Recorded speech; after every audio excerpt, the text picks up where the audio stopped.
Belts کے اندر, کچھ ٹکڑوں کے اندر جو ہے وہ ووٹ بینک ان کا ڈیوائڈ ہے, وہ بھی اچھے امیدوار ملنے کی صورت میں ہی وہ ووٹ حاصل کر سکتے ہیں. نہیں تو نواز لیگ جو ہے وہ پاکستان کے 3 صوبوں کے اندر جس وقت جو ہے وہ قصہ پارینہ بن چکی ہے, اور ان کے ساتھ ڈیل کے حوالے سے خبریں پھیلانا جو ہے وہ مخصوص فوائد حاصل کرنے کے مترادف ہے. آج بھی خواجہ سعد رفیق نے اور اس سے پہلے نون لیگ کے کئی رہنماؤں نے اس قسم کا تاثر دیا. مریم نواز نے بھی ٹویٹ کیا کہ شاید تبدیلی جاری ہے. تیسرا بڑا معاملہ جناب, آصف زرداری بھی اسی والے سے ایکٹیو ہو گئے ہیں چند دنوں سے, اور ان کی بھی اشاروں کی زبان میں کچھ گفتگو سامنے آئی ہے جس میں انہوں نے کہا کہ ہم سے کہا جا رہا ہے کہ کوئی راستہ نکالیں, کوئی فارمولہ طے کریں, جس کے جواب میں ہم نے کہا ہے کہ پہلے اس سے جان چھڑائیں, اس کے بعد جو ہے وہ ہم کو راستہ طے کریں گے. یعنی آصف زرداری بھی یہ مخصوص تاثر جو ہے وہ دینے کی کوشش کر رہے ہیں. یہ تاثر کیوں دیا جا رہا ہے,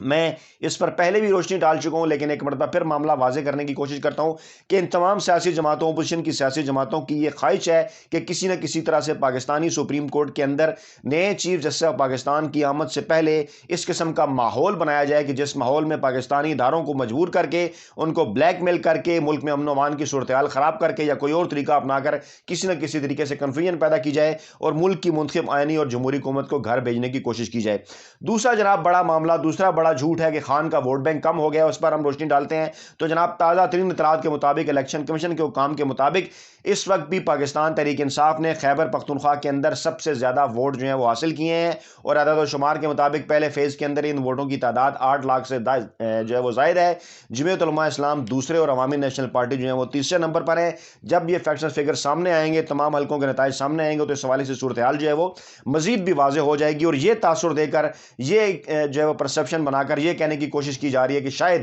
عمران خان کی جو مقبولیت ہے وہ کم ہو گئی ہے اور لوگ اب عمران خان کو ووٹ نہیں دینا چاہتے. حالانکہ معاملہ یہ ہے کہ بڑی تعداد کے اندر ولیج کونسل اور نیبرہڈ کونسل کے اندر نہ صرف لوگوں نے پاکستان تحریک انصاف کے حق میں اپنے ووٹ کا استعمال کیا, کئی جگہوں پر ان کے امیدوار جو ہے وہ بلا مقابلہ بھی منتخب ہوئے. اور یہی وہ معاملہ تھا جس کے اوپر میں نے جو ہے وہ آپ سے بات بھی کرنی تھی کہ کئی جگہوں پر اس طرح سے جو ہے وہ ہوا کہ نیبرہڈ اور ولیج کونسل کے اندر جو ہے وہ پاکستان تحریک انصاف کے بلا مقابلہ امیدوار کامیاب اس لیے بھی ہوئے کہ ان کے مقابلے میں جمعیت علماء اسلام اور دیگر سیاسی جماعتوں نے اپنے امیدوار ہی کھڑے نہیں کیے, اور اس کے بدلے میں انہیں یہ کہا گیا کیونکہ اکثر آزاد امیدوار پاکستان تحریک انصاف نے کھڑے کر دیے, انہیں ٹکٹ نہیں دیے, اور کہا کیونکہ اب ان اختلافات سے بچنے کے لیے ان آزاد امیدواروں کا بھی جمعیت علماء اسلام نے استعمال کیا اور ان سے ایک قسم کی ان آفیشیل سیٹ ایڈجسٹمنٹ کی, جو کہ پاکستان تحریک انصاف کی لوکل سطح کی جو قیادت ہے اس کی سیاسی بصیرت کے اوپر سوالیہ نشان ہے کہ انہوں نے نیچے تو جو ہے وہ ووٹ حاصل کر لیے, لیکن اوپر جو تحصیل کونسل کی نشستیں جن کا ڈھنڈورا میڈیا پر پیٹا جا رہا ہے وہاں پر وہ جمعیت علماء اسلام کی حمایت کرتے ہوئے پائے گئے. تو یہ بھی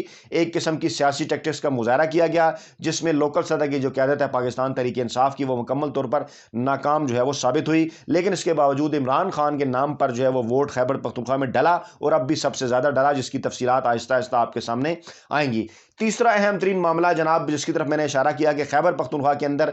جو ہے وہ پاکستان تحریک انصاف الیکشن ہار گئی ہے, یہ تاثر بھی میڈیا کے مخصوص حصے کی جانب سے بنانے کی کوشش کی جا رہی ہے. حالانکہ جیسا کہ میں نے بھی پہلے بھی آپ کو کہا کہ اس وقت صرف آدھے خیبر پختونخوا کے اندر الیکشن ہوئے, اور اس آدھے خیبر پختونخوا کے الیکشن میں سے بھی تقریباً 35% جو نشستیں ہیں ان کے نتائج ابھی آنا باقی ہیں, اور جن کے نتائج پہلے میڈیا پر چل بھی گئے ہیں ان میں سے بھی کچھ نشستیں ایسی ہیں جہاں پر دوبارہ سے پولنگ ہو رہی ہے, دوبارہ سے گنتی ہو رہی ہے. لیکن ان تمام تر چیزوں کے باوجود میڈیا کے ایک مخصوص حصے نے, سوشل میڈیا کے اوپر بھی, پرنٹ میڈیا کے اوپر بھی, اور پاکستان تحریک انصاف کے مخالفین نے ایک پروپیگنڈا شروع کر دیا جس کا شکار پاکستان تحریک انصاف کے حمایتی بھی نظر آ رہے ہیں کہ شاید جو ہے وہ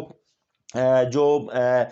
پاکستان تحریک انصاف ہے وہ خیبر پختونخوا کا بلدیاتی الیکشن ہار گئی ہے. حالانکہ ابھی صرف آدھا میچ ہوا ہے, آدھا میچ ابھی باقی ہے, اور باقی کے الیکشن جو کہ دوسرے فیز میں ہونے جا رہے ہیں خیبر پختونخوا کے اندر, ان کے نتائج آنے کے بعد ہی تمام تر صورتحال جو ہے وہ واضح ہوگی. اور اب بھی غیر جانبدار مبصرین اور جو الیکشن کے ماہرین ہیں ان کا یہی کہنا ہے کہ تمام تر صوبے کے مکمل نتائج آنے کے بعد پاکستان تحریک انصاف تمام تر سیاسی جماعتوں سے آگے ہوگی اور ایک سنگل لارجسٹ پارٹی کے طور پر سامنے آئے گی. اپنا بہت خیال رکھیے گا, دعاؤں میں یاد رکھیے گا. نئی ویڈیو کے ساتھ جلد آپ کی خدمت میں حاضر ہوں گے. اللہ نگہبان.